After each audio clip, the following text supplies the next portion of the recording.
یه سوالی میخوام ازت بکنم، اگه جوابشو درست بگی یه جایزه داری. 3 تا ترای هم داری، 3 بار میتونی حدس بزنی که کدومشه درسته. هر کدومش اگه درست گفتی جایزه داری. باشه بیا اینجا،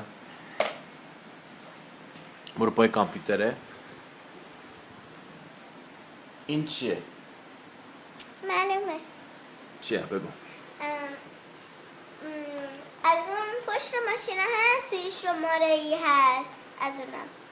شماره، جای شماره ماشین که پشت ماشین میزنن؟ نه اشتباه گفتی. یه بار دیگه بگو.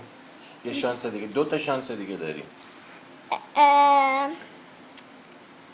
یه چی میتونه باشه؟ یه کلو بهت میدم.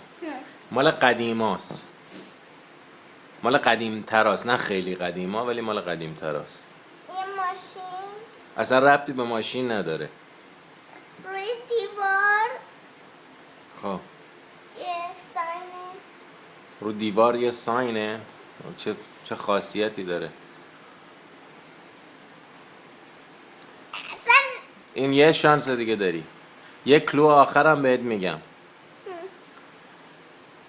اینو قبلنا چجوری برات بگم، مربوط میشه به دوره من. مثلا من که جوون تر بودم این مال اون دوره است.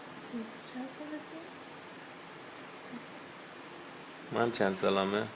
40-50 سالمه الان. نه چند سال؟ واقعا 35 سالمه. پس بگو.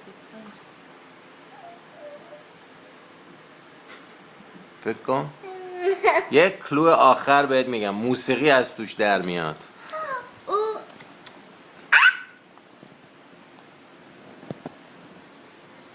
از اونا هست که یه دستگاهی هست اونجوری میکنی موسیقی ازش در میاد. این اون باکس هست که اون پایین. اون باکس است تازه. آره؟ نه خیر. چیه اصلا؟ این یه نواره، اسمش نواره.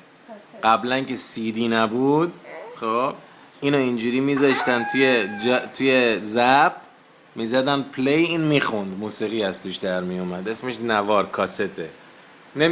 نمیدونستی؟